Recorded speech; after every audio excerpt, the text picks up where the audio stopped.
Bom, irmãos, paz do Senhor, tudo bem?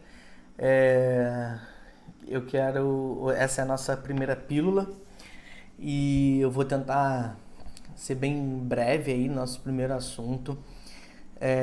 Estou um pouco ansioso aí para ver como é que a gente vai conseguir fazer esse modelo online, mas eu acho que tem tudo para dar certo. Ao mesmo tempo que eu estou falando aqui, eu vou tentar botar a telinha da apresentação aqui do lado, algum canto por aqui da apresentação que eu estou usando para comentar com vocês. Mas eu vou tentar ser bem breve e só para explicar para os irmãos, né? Primeiro deixa eu me apresentar mais uma vez. Não sei se todos que estão aqui me conhecem, mas eu me chamo Rafael, como já falei no último vídeo. Eu hoje atuo numa universidade corporativa, sou analista de educação e sou formado em marketing e sou web designer e, e tenho um curso aí de gestão de projetos, né? Isso, hoje eu atuo como analista de educação, apesar da formação em marketing, e tem sido uma área assim que eu tenho me apaixonado bastante. Eu estou há mais ou menos um ano e meio nessa área. Só que tem sido um ano e meio tão intenso que eu diria que eu contabilizaria aí essa experiência de repente por uns 3 4 anos. Realmente tem sido muito intenso. A área de educação corporativa é uma área que não para e é uma área que o tempo todo está olhando para a inovação, está olhando para um olhar diferenciado para a educação. Então, o que eu tenho para compartilhar com os irmãos está muito relacionado à minha experiência no dia a dia e o que eu tenho observado, né, ao redor do mundo aí, as coisas que têm acontecido nessa área, tá? Bom, eu vou dividir aqui esse tema todo, né, essa capacitação, pelo menos da minha parte. A gente vai fazer uma divisão em 3 pílulas, tá? Serão 3 pílulas. Na primeira, a gente vai falar sobre nessa pílula, a gente vai rapidinho falar sobre uma visão geral do cenário atual que a gente tem vivido. Na próxima, a gente vai falar um pouco da ciência da educação. Então, a ciência por trás disso tudo, a ciência por trás da educação, o que a gente pode tirar de lição disso para nossa realidade, tá? E na última pílula, a gente vai falar um pouco das ferramentas práticas. E aí é óbvio, tem que falar de prática, não dá para ficar aqui só com ideias brilhantes, né? Então, nessa última pílula, a gente vai falar um pouco vou compartilhar um pouco algumas ferramentas e metodologias de educação para a gente aplicar no dia a dia, beleza? Bom, então nesse primeiro slide aqui eu queria aproveitar para como eu já me apresentei e eu queria começar tirando uma dúvida, né? Por que a gente vai falar desse tema agora? Por que falar disso agora? Então, na verdade, toda essa pílula a gente vai responder um pouco dessa pergunta. Por que falar desse tema? Por que trazer esse tema agora? E aí eu acredito que os irmãos devem concordar comigo a respeito do que a gente tem olhado para a igreja brasileira em termos de educação e o quanto a gente tem colhido, né, as consequências dessa falta de educação, dessa falta de ensino, dessa falta de conhecimento da igreja nos últimos dias. Então, por que se falar desse tema agora? Se a gente olhar para esse cenário atual, e talvez os irmãos concordem comigo a respeito disso, mas a gente precisa repensar, talvez seja um motivo para a gente repensar a nossa forma de ensino. Eu venho pensando nisso há algum tempo e tentando entender melhor sobre esse tema e entendendo que, será que se a gente tem um déficit tão grande, será que a culpa, imediatamente a gente pensa, né? Mas é porque as pessoas não querem compromisso, porque as pessoas... Beleza, realmente as pessoas mudaram. Só que a gente pode, né, diante desse cenário, a gente pode inventar desculpa e a gente pode fazer alguma coisa. Então, eu quero encorajar os irmãos a se movimentarem junto com esse objetivo, para que a gente não fique aqui inventando desculpa, mas para que a gente possa, de alguma forma, se movimentar e tentar solucionar e tentar ser o mais objetivo quando a gente fala de servir as pessoas, de servir os nossos irmãos com educação, com o conhecimento que a gente tem. Então, por que falar desse tema? Porque eu acho que nesse momento é necessário a gente repensar. Em vez da gente inventar desculpas, em vez da gente apontar e dizer que as pessoas não querem, a gente deve talvez olhar um pouco para dentro também e repensar as nossas atitudes, repensar o nosso modo de fazer. E aí, tem uma frase que eu, estudando aqui mais ou menos, eu cheguei nessa frase e é sobre ela que está todo o meu pensamento, sabe? E essa frase diz o seguinte: quando a educação é focada no indivíduo, o aprendizado é mais importante que o ensino. Então, olhando para esse novo cenário, a gente já vai entender um pouco melhor sobre isso, mas quando a gente foca a educação no indivíduo, quando a gente foca a educação na pessoa que a gente quer transmitir conhecimento, o mais importante nisso tudo não é o ensino, mas o aprendizado. Então, às vezes a gente olha muito para como a gente ensina e a gente, não, mas eu faço isso, eu faço aquilo, eu dou o meu melhor, mas talvez o nosso melhor não seja o suficiente. Ou então o nosso melhor não é o que exige para esse momento. Então, o meu primeiro convite é para que a gente repense deixe de lado um pouco o nosso pensamento em como ensinar, tá? E se comece a olhar um pouco mais pro aprendizado das pessoas. Então, meu foco não tá no que eu vou falar, no que eu vou ensinar. Meu foco tá muito mais no que as pessoas vão aprender. E eu acho que se a gente faz esse caminho inverso, muita coisa começa a facilitar para ambos os lados. Então, a primeira coisa que eu quero deixar bem claro também aqui pra gente, eu tenho aprendido ultimamente que o óbvio também precisa ser dito. Então, ainda que para mim seja óbvio isso e para alguns irmãos, a gente precisa falar. O nosso conteúdo é imutável, tá? O que eu vou falar, tudo que eu vou falar aqui é sobre didática, é sobre educação, mas nunca sobre o nosso conteúdo, porque nunca não, né? De nenhuma forma eu estou falando para a gente mudar o que a gente ensina. A palavra de Deus é a verdade e é por ela que a gente está aqui. E o nosso conteúdo sempre será a Bíblia.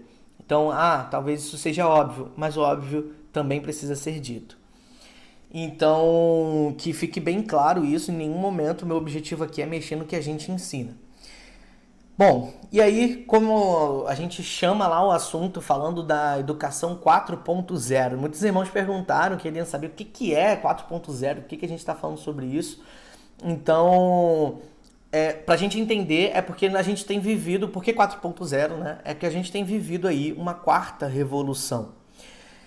Eu trouxe aqui um slide mostrando aqui uma timeline, mais ou menos, mostrando as épocas em que houveram as revoluções. Então a gente tem a primeira revolução, que é em 1780, quando a gente tem o início e o avanço da produção mecânica, das ferrovias e a energia a vapor. Então, nesse primeiro momento, também muito conhecida como a Revolução Agrícola, né? Então, onde o trabalho até então totalmente manual, né? Feito ali através do esforço humano e animal, a gente começa a ter aí o auxílio de máquinas e aí o início, né? A evolução das máquinas a vapor, que funcionam com esse tipo de energia, que facilitam o dia a dia e aumenta muito a produção, né, daquele tempo. No segundo momento, a gente tem a segunda revolução, que é a Revolução Industrial, e é onde a gente começa a ter a produção em massa e onde o ser humano começa a olhar para a linha de produção, e a energia nesse momento já é energia elétrica. Então, a gente tem um grande avanço em termos de produção, porque nesse momento há uma necessidade da gente olhar para uma produção em linha, para uma produção em escala, mas grandes produções nesse momento precisam começar a acontecer devido à altíssima demanda. Então é a revolução que a gente pode olhar aí talvez como uma das mais impactantes para a gente nos últimos dias. Eu acho que é uma que a gente sente até hoje. Em seguida, em 1950, a gente tem a terceira revolução, que é a produção automatizada de eletrônicos, celulares e computadores. Então, é o momento que começa o boom dos computadores, das inteligências eletrônicas, vamos dizer assim. Então, é quando começa a surgir o celular, quando começa a surgir a internet. Então, a gente começa a falar de produção automatizada, ou seja, nesse momento começam a surgir máquinas e computadores capazes de realizar o trabalho do ser humano.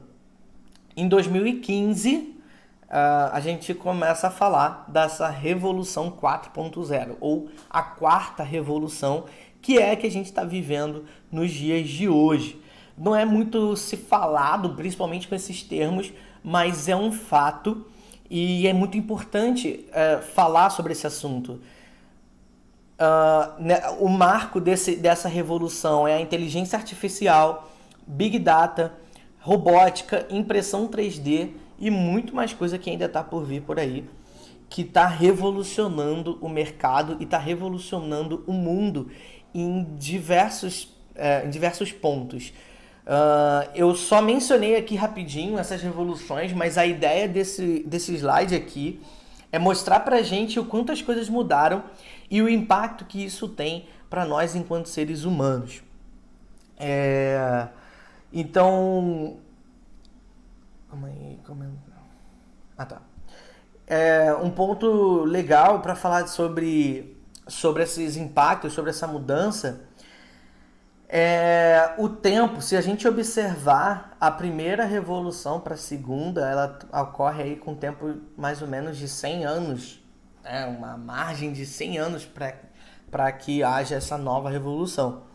A próxima revolução, que vai vir de 1880 para 1950, ela acontece com aproximadamente 70 anos de diferença.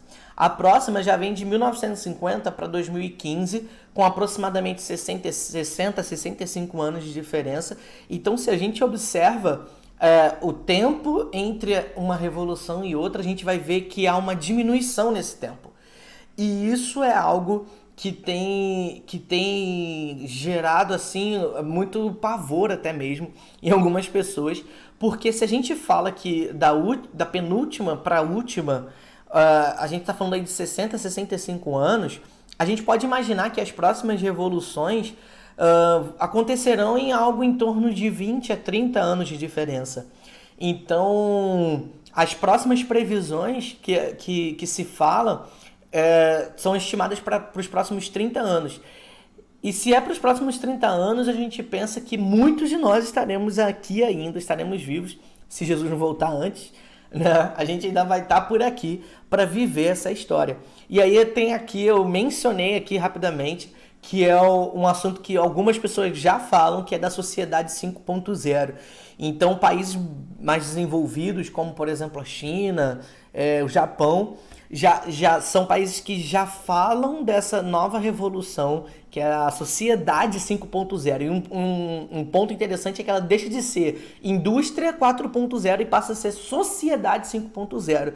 Isso acontece porque a gente está falando de uma revolução onde todas essas inteligências, onde toda essa robotização, essa automatização, onde todo esse avanço tecnológico, ele vai acontecer para que o ser humano tenha uma condição de vida melhor. Então, é um momento em que toda essa inteligência vai ser voltada para o uso da sociedade, para o benefício da sociedade.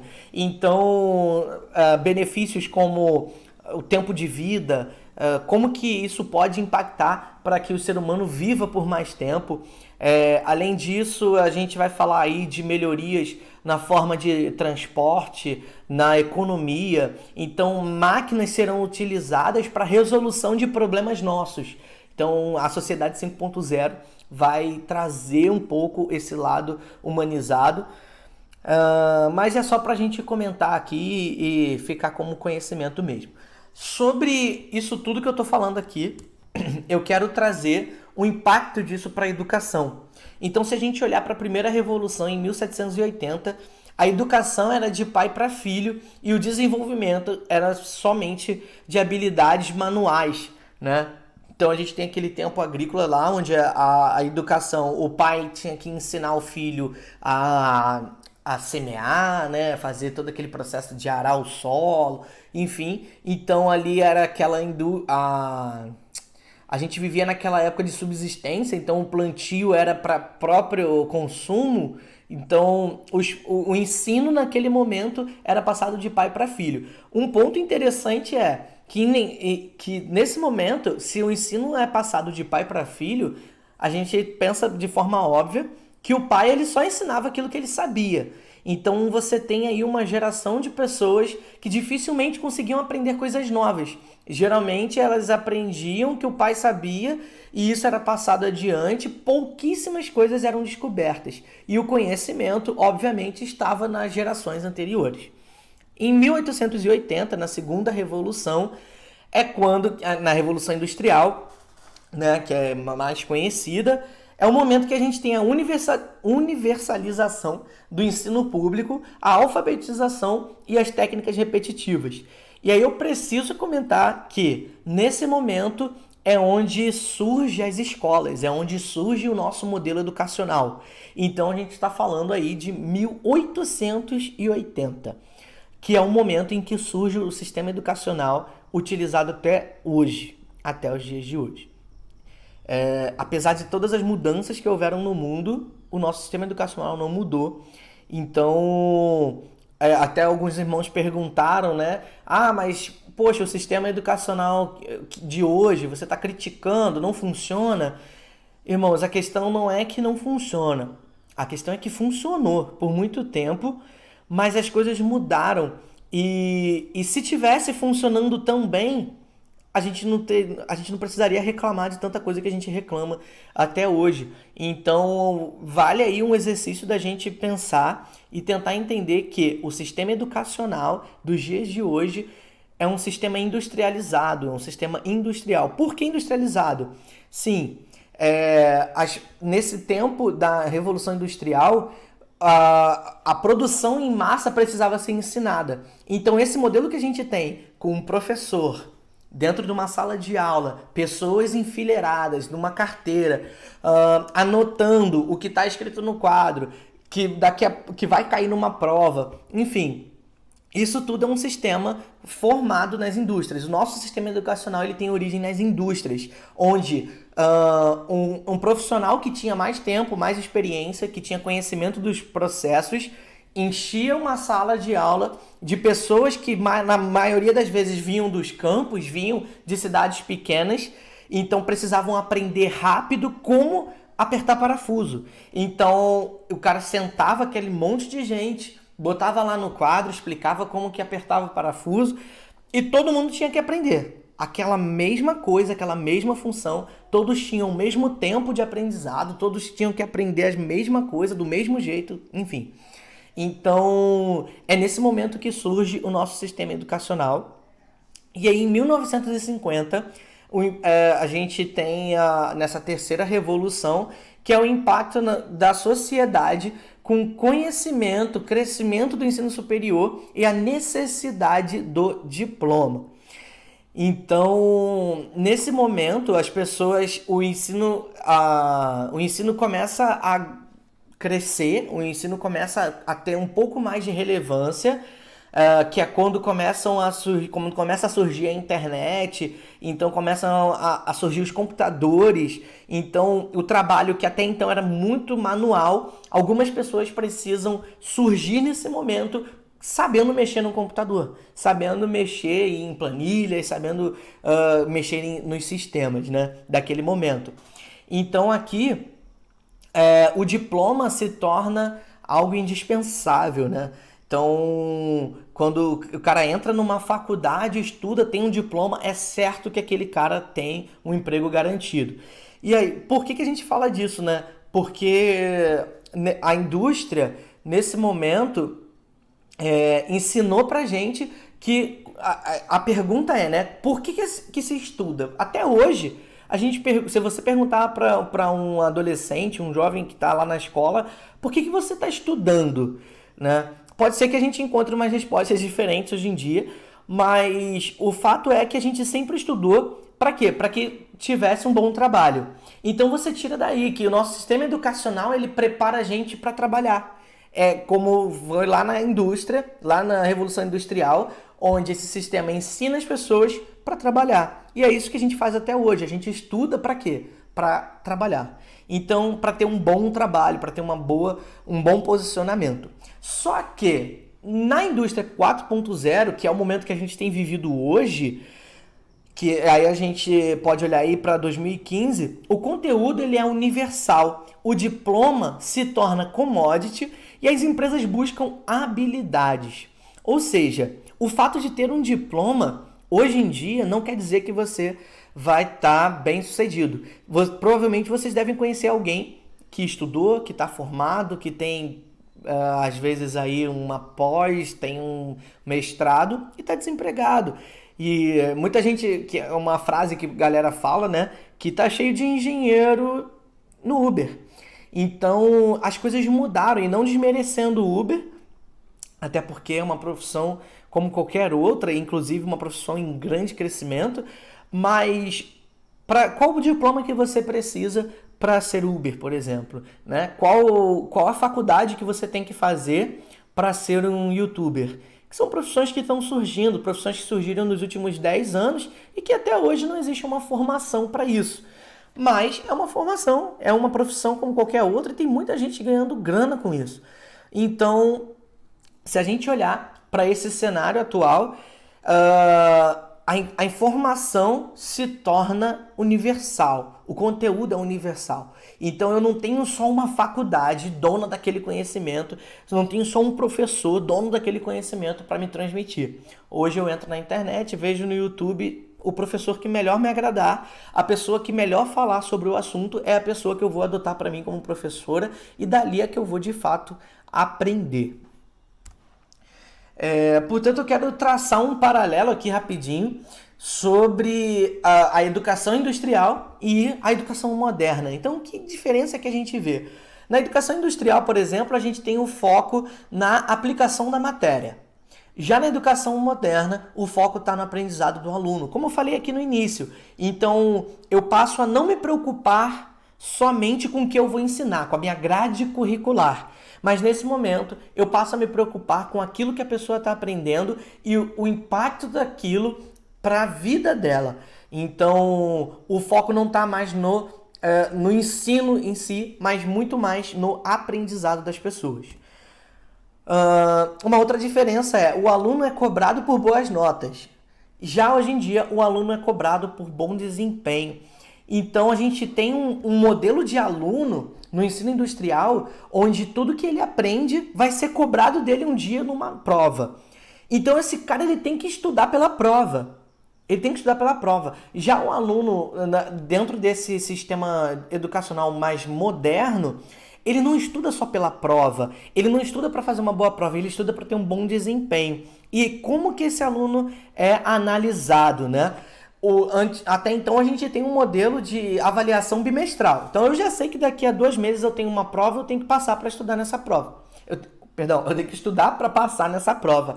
Já na educação moderna, a avaliação é diária, ou seja, todo dia esse cara está sendo avaliado. Todo dia esse aluno precisa mostrar bom desempenho, precisa mostrar cooperação, precisa mostrar diversas habilidades que ele é analisado no dia a dia dentro de sala ou em qualquer lugar que ele estiver.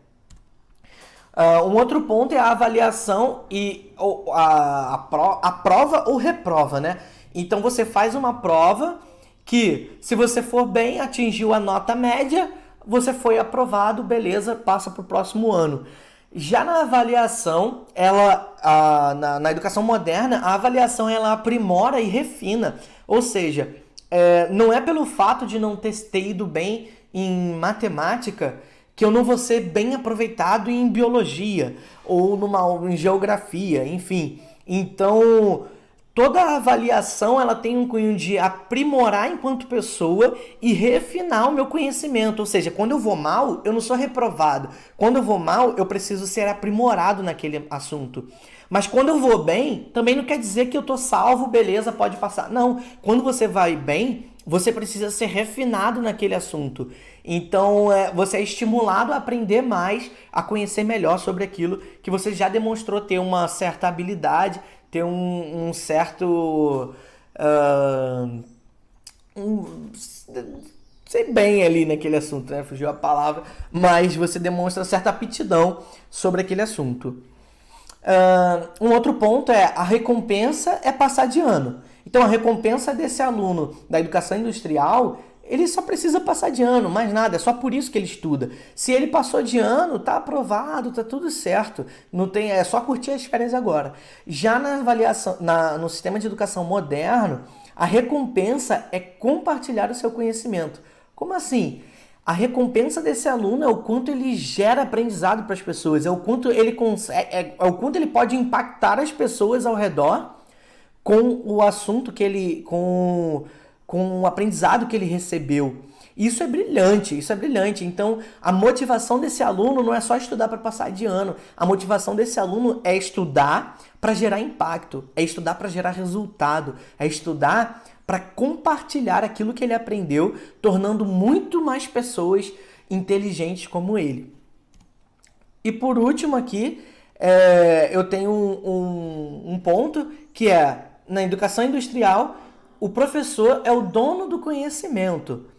Então, a gente tem uma pessoa detentora do conhecimento responsável por capacitar ou por multiplicar aquele conhecimento para uma turma de 30, 40 pessoas, se não muito mais.